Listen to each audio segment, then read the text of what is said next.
तो friends, welcome to my academy. Friends, आज के इस क्लास में आपके सीटेट के एग्जाम के लिए सीडीपी के प्रीवियस ईयर क्वेश्चन देखने वाले हैं, जो कि आपके एग्जाम के लिए इंपॉर्टेंट होने वाले हैं। तो चलिए देखते हैं आज के क्वेश्चन। इसके अलावा अगर आपको सीटेट सीडीपी के पेड नोट्स चाहिए तो स्क्रीन पे आपको एक व्हाट्सअप नंबर शो हो रहा होगा, वहाँ से आप मुझे व्हाट्सअप पर मैसेज करके नोट्स को परचेज कर सकते हैं। नोट्स आपके एग्जाम के लिए बहुत ही ज़्यादा इंपॉर्टेंट होने वाले, क्योंकि उसमें सारी चीज़ें आपको शॉर्ट वे में मिल जाएंगी, जो कि लास्ट टाइम में आपको रिविजन में हेल्प करेंगे, और अभी आपके पास टाइम भी कम है ना। तो यहाँ पर आपका फर्स्ट क्वेश्चन क्या दे रखा है, अंतः वैयक्तिक बुद्धि की क्षमताओं में क्या शामिल है। अब देखिए, एक मनोवैज्ञानिक है हार्वर्ड गार्डनर, जिन्होंने कि मल्टीपल टाइप ऑफ इंटेलिजेंस की थ्योरी दी है ना, बहुबुद्धि का इन्होंने सिद्धांत दिया है। कई बार आपके एग्जाम में ये क्वेश्चन डायरेक्ट भी पूछा गया है कि बहुबुद्धि का सिद्धांत किसने दिया है, तो हार्वर्ड गार्डनर ने, है ना। इन्होंने क्या कहा है कि जो बुद्धि होती है वो कई प्रकार की होती है, और इन्होंने 8 प्रकार की बुद्धि के बारे में बताया। तो ध्यान रखिएगा, जो हार्वर्ड गार्डनर है उन्होंने कितने प्रकार की बुद्धि के बारे में बताया, 8 प्रकार, ठीक है। और जो ये 8 प्रकार है, ये 8 प्रकार मैंने नोट्स में मेंशन कर रखा है। तो जिन्होंने नोट्स को परचेज कर रखा है, एक बार अच्छी तरीके से वहाँ से इनको अच्छी तरीके से रीड जरूर कर लीजिएगा, क्योंकि यहाँ से आपके एग्जाम में 2 से 3 क्वेश्चन पक्के आने हैं, है ना। जो इनका 8 प्रकार है, उसमें आपका एक प्रकार आता है अंतः वैयक्तिक बुद्धि, यानी कि इंट्रापर्सनल इंटेलिजेंस, ठीक है। ये क्या होता है, अंतः वैयक्तिक बुद्धि का मतलब क्या हो गया, जो व्यक्ति खुद के स्वभाव, मनोभाव, दशा के बारे में जान पाए, ठीक है, अपनी क्षमताओं के बारे में जान पाए, उस व्यक्ति के अंदर कौन सी बुद्धि होती है, इंट्रापर्सनल इंटेलिजेंस होती है। जैसे कि गौतम बुद्ध हो गए, ठीक है, तो वो अपने खुद के मनोभाव, स्वभाव, ठीक है, खुद के बारे में नॉलेज रखते हैं, तो उनके अंदर कौन सी बुद्धि है, इंट्रापर्सनल इंटेलिजेंस है ना। फर्स्ट ऑप्शन क्या दे रखा है, छवियों और चित्रों में सोचने की क्षमता, सटीक और अमूर्त रूप से कल्पना करने की क्षमता। देखिए, जो लोग छवियां वगैरह डिज़ाइन करते हैं, जो लोग चित्र वगैरह डिज़ाइन करते हैं ना, उनके अंदर कौन सी बुद्धि होती है, स्थानिक बुद्धि होती है। जो हार्वर्ड गार्डनर है, जिन्होंने 8 प्रकार की इंटेलिजेंस दी है, तो एक तो आपका हो गया इंट्रापर्सनल इंटेलिजेंस, इसके बारे में यहाँ पर पूछ रखा था, और एक और आता है आपका स्थानिक बुद्धि, ठीक है, जिनके अंदर प्रॉपर स्थान की समझ होती है। जैसे कि जो लोग मूर्तिकार होते हैं, जो लोग मूर्तियाँ वगैरह डिज़ाइन करते हैं, इसके अलावा जो आर्किटेक्चर होते हैं, ठीक है, जो लोग घरों के नक्शे वगैरह डिज़ाइन करते हैं, जिनको कि प्रॉपर स्थान की समझ होती है कि कहाँ पर कौन सी चीज़ जो है सही लगेगी, है ना, तो उनके अंदर कौन सी बुद्धि होती है, स्थानिक बुद्धि होती है। तो यहाँ से भी रिलेट करके आपके एग्जाम में क्वेश्चन बनाए, तो ध्यान से देखिएगा, ठीक है। तो ये तो आपका यहाँ पर होगा नहीं। अपनी क्षमता, अपनी भावनाओं से अवगत होना और अपनी क्षमताओं को पहचानना, बिल्कुल सही बात है। सेकेंड ही ऑप्शन आपका यहाँ पर राइट ऑप्शन हो जाएगा, क्योंकि यहाँ पर पूछा था इंट्रापर्सनल इंटेलिजेंस, ठीक है, अंतः वैयक्तिक बुद्धि। तो उसमें क्या होता है, जब व्यक्ति अपनी भावनाओं, ठीक है, अपने मनोभाव, स्वभाव, दशा के बारे में जान पाए। जैसे कि मैंने आप लोगों को बताया था गौतम बुद्ध, ठीक है, तो उनके अंदर कौन सी बुद्धि है, इंट्रापर्सनल, ठीक है। तो यहाँ पर सेकंड ऑप्शन आपका राइट ऑप्शन हो जाएगा। ताल, लय, स्वर, माधुर्य के प्रति संवेदनशीलता। देखिए, जो ताल, लय, स्वर के प्रति संवेदनशीलता किसके अंतर्गत आ जाएगी, संगीत में बुद्धि वाले व्यक्ति के अंतर्गत आ जाएगी, ठीक है, जिसके पास की लय, सुर, ताल का एक अच्छा संगम हो, जैसे कि अरिजीत सिंह हो गए, लता मंगेशकर हो गई, ठीक है। यहाँ पर फोर्थ क्या दे रखा है, विशिष्ट ताल, स्वरों और लय के बीच अंतर करने की क्षमता, जिसे पहचानने में अन्य चूक सकते हैं। तो ये भी किसके अंतर्गत आ जाएगा, संगीत में बुद्धि वाले व्यक्ति के अंतर्गत आ जाएगा, ठीक है। तो यहाँ पर जो थर्ड और फोर्थ दे रखा था, ये तो संगीत में बुद्धि वाले व्यक्ति का एग्जाम्पल दे रखा था, और जो फर्स्ट वाला दे रखा था, ये किसका दे रखा था, स्थानिक बुद्धि वाले व्यक्ति का एग्जांपल दे रखा था, और हमसे पूछा क्या था, इंट्रापर्सनल इंटेलिजेंस के बारे में पूछा था। तो यहाँ पर सेकंड ऑप्शन जो है आपका राइट आंसर हो जाएगा। बिल्कुल सिंपल से क्वेश्चन होते हैं, जो हार्वर्ड गार्डनर की थ्योरी से आते हैं। तो इसके बारे में मैं आप लोग जब थ्योरी क्लास कराऊंगी, तो उस क्लास को एक बार देख लीजिएगा। उसके बाद से इनसे रिलेट करके जितने भी क्वेश्चन आपके एग्जाम में बनेंगे, उनका आप आंसर ईजिली कर पाएंगे, ठीक है। आगे देखते हैं, क्वेश्चन क्या दे रखा है, लेव वाइगोस्की के अनुसार बच्चों की संज्ञानात्मक क्षमता पर अपने से अधिक योग्य व्यक्तियों के साथ अंतःक्रिया का क्या प्रभाव पड़ता है। यहाँ पर सिंपल सा क्वेश्चन यही पूछ रखा है कि मान लीजिए कोई बच्चा है, ठीक है, वो अपने से अधिक योग्य व्यक्ति के साथ में इंटरेक्ट करता है, बातचीत करता है, तो उससे जो है उसकी संज्ञानात्मक क्षमता पर क्या प्रभाव पड़ेगा। तो इस चीज़ के बारे में हम यहाँ पर खुद सोच के दे सकते हैं कि मान लीजिए आप जो है अपने से अधिक जानकार व्यक्ति से बातचीत कर रहे हैं, तो ऐसे में जो आपकी संज्ञानात्मक क्षमता है वो क्या होगी, विकसित होगी, ठीक है। आपको जो है अधिक नॉलेज मिलेगी, वहाँ पर आप जो है अलग अलग चीज़ों के बारे में जानेंगे। तो यहाँ पर दे रखा है कोई प्रभाव नहीं पड़ता, तो ये तो बिल्कुल गलत हो जाएगा। नकारात्मक प्रभाव पड़ता है, तो क्या आप जब किसी अपने से अधिक जानकार व्यक्ति के साथ में बातचीत करते हैं, तो क्या आपके ऊपर नेगेटिव इंपैक्ट पड़ता है, बिल्कुल नहीं, आपकी संज्ञानात्मक क्षमता विकसित होती है, ठीक है। तो यहाँ पर क्या हो जाएगा, सुशादित होती है, बिल्कुल सही ऑप्शन आपका यहाँ पर हो जाएगा। घटती है, ये भी नहीं होगा, क्या होती है, बढ़ती है, वहाँ पर जो हमारी संज्ञानात्मक क्षमता होती है, ठीक है।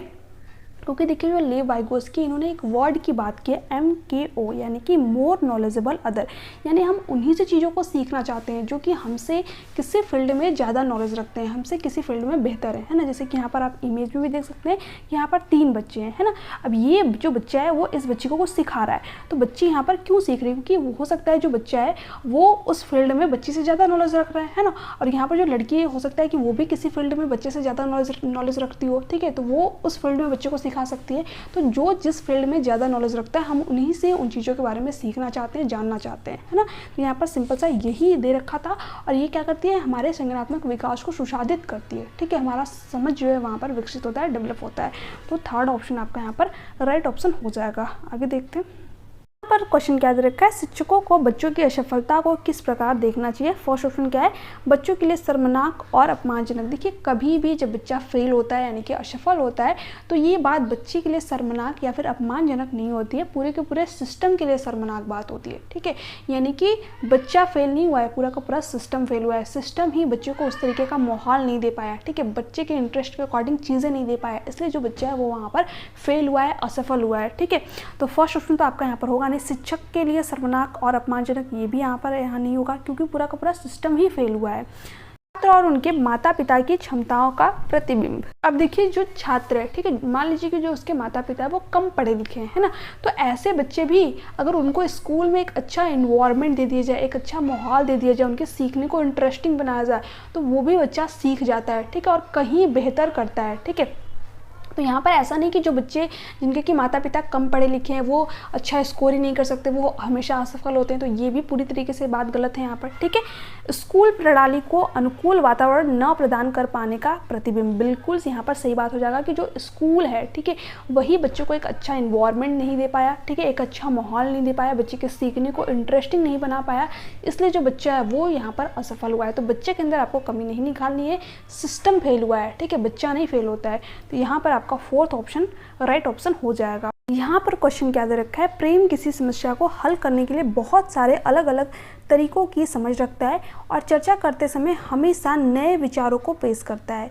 यह निम्नलिखित में से किसकी विशेषता है। अब देखिए जो प्रेम है वो यहाँ पर क्या कर रहा है, किसी भी समस्या को सॉल्व करने के लिए नए नए विचार प्रस्तुत कर रहा है, ठीक है, अलग अलग डायरेक्शन में सोच पा रहा है। तो प्रेम के अंदर कौन सी थिंकिंग है, डाइवर्जेंट थिंकिंग है, ठीक है, यानी कि अपसारी चिंतन है। अपसारी चिंतन में क्या होता है, जो बच्चा होता है वो अलग अलग डायरेक्शन में सोच पाता है, ठीक है, एक ही समस्या को सॉल्व करने के लिए बच्चे कई सारे जो है सोल्यूशन यहाँ पर प्रस्तुत करते हैं, ठीक है, नए नए डायरेक्शन में सोच पाते हैं। तो यहाँ पर जो बच्चा है वो कैसा बच्चा है, क्रिएटिव बच्चा है, रचनात्मक बच्चा है, और जो रचनात्मक बच्चा होता है वो क्या कर पाता है, डाइवर्जेंट थिंकिंग कर पाता है, अपसारी चिंतन कर पाता है। तो यहाँ पर आपका फर्स्ट ऑप्शन जो है राइट आंसर हो जाएगा, अधिगम और सहायपन। तो ये तो आपका यहाँ पर होगा ही नहीं। आत्मकेंद्रितता यानी कि ये भी नहीं होगा। आत्मकेंद्रितता के बारे में मैंने आप लोग को अपने प्रीवियस क्लासेस में बता रखा है। केंद्रीकरण, ये सारे जो वर्ड है ये आपके जीन प्याजे के द्वारा दिए गए वर्ड है, जैसे कि आत्मकेंद्रितता आपका हो गया केंद्रीय, ठीक है, तो इनके बारे में हम लोग पूरा डिटेल में पढ़ेंगे जब जीन प्याजे की थ्योरी करेंगे। तो ये आपका यहाँ पर नहीं होगा। अधिगम और सहायपन का मतलब क्या हो गया कि बच्चा जो है उसको अधिगम में दिक्कत आ रही है, सीखने में दिक्कत आ रही है, तो यहाँ पर इस वाले बच्चे को, जो बच्चा क्रिएटिव होगा उसको अधिगम और सहायपन, ठीक है, यानी कि सीखने में दिक्कत नहीं आएगी क्योंकि बच्चा एक ही चीज़ को सॉल्व करने के कई सारे तरीके ढूंढता है, ठीक है, तो यहाँ पर इस बच्चे को सीखने में हेल्प मिलती है। तो ये तो आपका यहाँ पर बिल्कुल नहीं होगा। फर्स्ट ऑप्शन आपका यहाँ पर राइट ऑप्शन हो जाएगा। आगे देखते हैं हम लोग। यहाँ पर क्वेश्चन क्या दे रखा है, किस स्तर पर बच्चों में अपने आसपास की दुनिया के बारे में एक जीववादी दृष्टिकोण होता है और वे मानते हैं कि पेड़ पौधों और चलते हुए बादलों और लुढ़कते पत्थरों की मशाएं और इरादे हो सकते हैं, ठीक है। अब देखिए जो जीन प्याजे इन्होंने संज्ञानात्मक विकास की 4 अवस्थाएं बताई हुई हैं, ठीक है, कौन कौन सी आपको मैंने अपने प्रीवियस वीडियो में बता रखा है। यहाँ पर जो इनकी पहली अवस्था है वो क्या है, सेंसरी मोटर स्टेज, जिसे संवेदी चालक अवस्था या फिर इंद्रिय गामक अवस्था भी कहते हैं। इसमें जो बच्चा होता है वो जन्म से लेकर के 2 साल तक का होता है, ठीक है। और जो इनकी दूसरी वाली स्टेज है इसका नाम क्या है, प्री ऑपरेशनल स्टेज यानी कि पूर्व संक्रियात्मक अवस्था। इसमें जो बच्चा होता है वो 2 से लेकर के 7 साल का होता है। और जो इनकी थर्ड वाली स्टेज है वो क्या है, मूर्त संक्रियात्मक अवस्था यानी कि कॉन्क्रीट ऑपरेशनल स्टेज। इसमें जो बच्चा होता है वो 7 से लेकर के 11 साल तक का होता है। और जो इनकी लास्ट स्टेज है वह है फॉर्मल ऑपरेशनल स्टेज, इसका हिंदी में क्या नाम है, अमूर्त संक्रियात्मक अवस्था। इसमें जो बच्चा होता है वो 11 से लेकर के 18 साल तक का होता है, ठीक है। अब देखिए जो एनिमिज्म है, ठीक है, जो एनिमिज्म यानी कि जो जीववादी दृष्टिकोण है ये बच्चे के अंदर कब आता है, पूर्व संक्रियात्मक अवस्था में आता है जब बच्चा 2 से लेकर के 7 साल का होता है। ये होता क्या है, एनिमिज्म यानी कि जीववादी दृष्टिकोण। बच्चे क्या करता है, निर्जीव चीज़ों को भी सजीव समझते हैं। जैसे कि अगर आप 2 से 6 साल तक के बच्चे को अगर देखें तो वो बच्चे क्या करते हैं, कभी कभी अपने डॉल को खाना वगैरह खिलाते हैं कि मतलब मेरी डॉल है, ठीक है, अगर आप उसको पीट भी दें तो उसको लगता है बच्चे को कि चोट लगी है उसको, ठीक है, तो तुरंत ही उसका मलहम पट्टी करना स्टार्ट करता है। क्योंकि बच्चे को लगता है कि जो निर्जीव चीज़ें उनमें भी जान है, ठीक है, वो भी सजीव है ना। तो यहाँ पर जो बच्चा होता है वो क्या करता है, निर्जीव चीज़ों को भी सजीव मानता है, ठीक है। इसी को क्या कहते हैं, एनिमिज्म यानी कि जीववादी दृष्टिकोण। तो ये बच्चे के अंदर कब आती है, जब बच्चा 2 से लेकर के 7 साल का होता है। तो यहाँ पर सेकंड वाला ऑप्शन राइट ऑप्शन हो जाएगा प्याजे की सेकंड स्टेज। यहाँ पर नेक्स्ट क्वेश्चन क्या दे रखा है, किसके सिद्धांत में भाषा बच्चों के संज्ञानात्मक विकास में महत्वपूर्ण भूमिका निभाती है। तो इसके बारे में मैंने आप लोगों को बता रखा था कि जो लेव वाइगोस्की ये 3 वर्ड की बात करते हैं, ठीक है। कौन कौन से, एक तो बात करते हैं सोसाइटी यानी कि समाज की, दूसरे कौन से वर्ड की बात करते हैं, कल्चर संस्कृति की बात करते हैं, और तीसरा लैंग्वेज यानी कि भाषा। तो SCL मैंने एक ट्रिक के थ्रू आप लोगों को नोट्स में भी मेंशन कर रखा है और यहाँ पर भी बता रखा है कि SCL की बात जब भी हो, ठीक है, समाज की बात हो, सोसाइटी की बात हो, और कल्चर संस्कृति की बात हो, और लैंग्वेज की बात हो, ठीक है, तो ये तीनों ही बच्चे के क्या करते हैं, संज्ञानात्मक विकास में महत्वपूर्ण भूमिका निभाती है। ये बात कौन कहते हैं, लेव वाइगोस्की करते हैं। तो यहाँ पर आपके एग्जाम में ये क्वेश्चन डायरेक्ट बना है कि किसके सिद्धांत में भाषा बच्चों के संज्ञानात्मक विकास में महत्वपूर्ण भूमिका निभाती है। तो ये बात किसने कही है, लेव वाइगोस्की ने कही है। तो फर्स्ट ऑप्शन आपका यहाँ पर राइट ऑप्शन हो जाएगा। कभी कभी आपको यहाँ पर क्या दे देगा, भाषा नहीं दे देगा, ये इसकी जगह क्या दे देगा, समाज, ठीक है, और क्वेश्चन यही रहेगा, सेम क्वेश्चन, ठीक है, किसके सिद्धांत में समाज बच्चों के संज्ञानात्मक विकास में महत्वपूर्ण भूमिका निभाती है, तो भी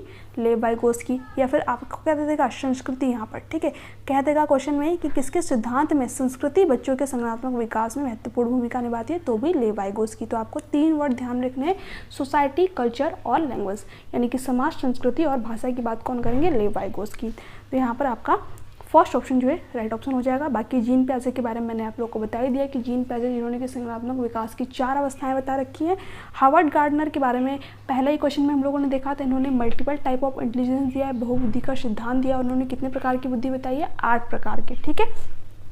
फोर्थ ऑप्शन क्या दे रखा है, लॉरेंस कोहलबर्ग, ठीक है। अब देखिए जो लॉरेंस कोहलबर्ग है, इन्होंने नैतिक विकास के 3 लेवल बताए, यानी कि 3 स्तर बताए हुए हैं, और 6 अवस्थाएं यानी कि 6 स्टेज बताई हुई है, ठीक है। तो इसके बारे में भी हम लोग पूरा डिटेल में पढ़ेंगे जब हम लोग जीन प्याजे, हार्वर्ड गार्डनर, लॉरेंस कोहलबर्ग, ठीक है, और लेव वाइगोस्की की कंप्लीट थ्योरी करेंगे, तो ठीक है। फिर उसके बाहर आपके एग्जाम में एक भी क्वेश्चन आपको देखने को नहीं मिलेगा।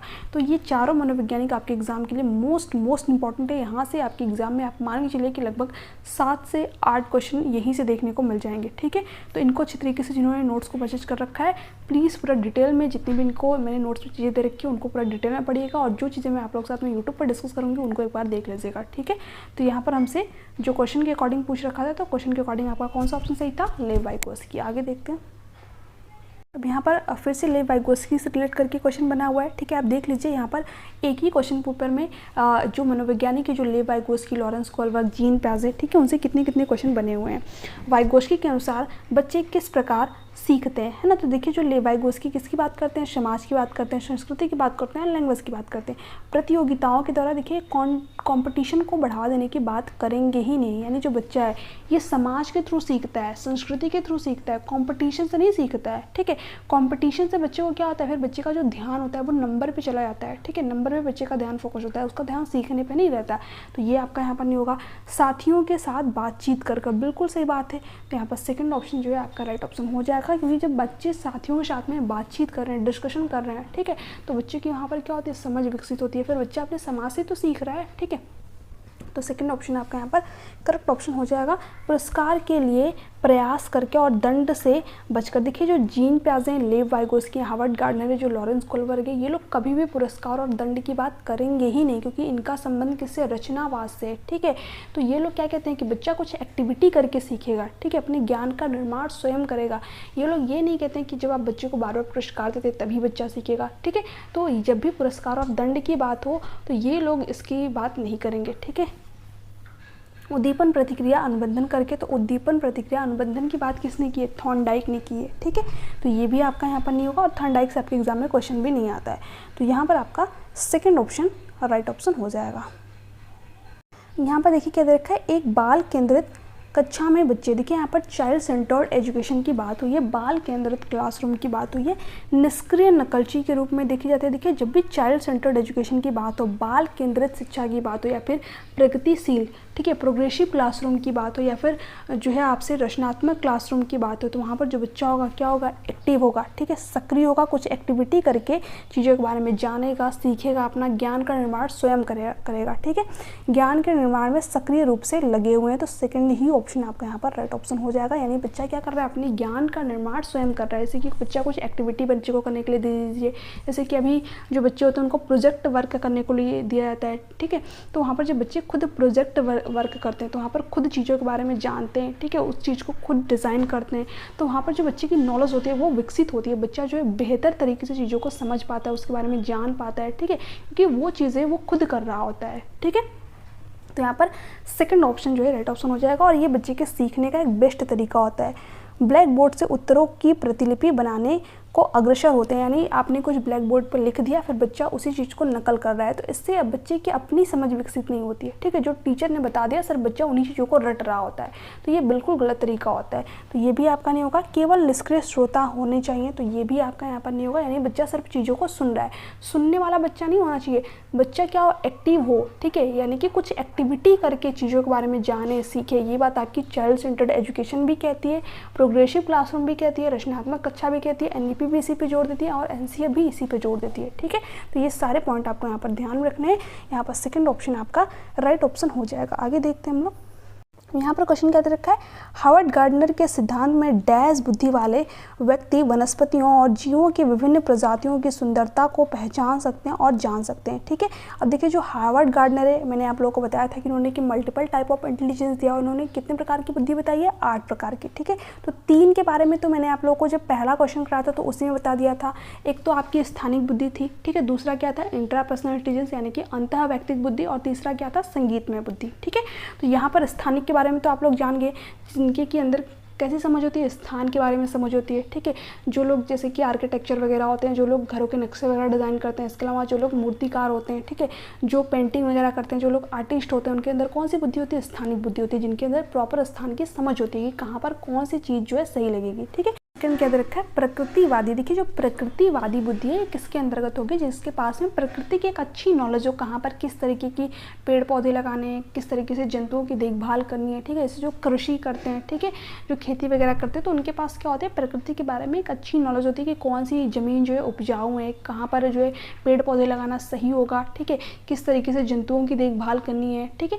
तो इन लोगों के पास में कौन सी बुद्धि होती है, प्रकृतिवादी बुद्धि होती है। इसमें कई सारे लोग आपके आ जाएंगे, तो यहाँ पर इसी के बारे में पूछ रखा था, वनस्पतियों और जीवों की विभिन्न प्रजातियों की सुंदरता की पहचान सकते हैं और जान सकते हैं, तो इस व्यक्ति के अंदर कौन सी बुद्धि होगी, प्रकृतिवादी बुद्धि होगी, ठीक है।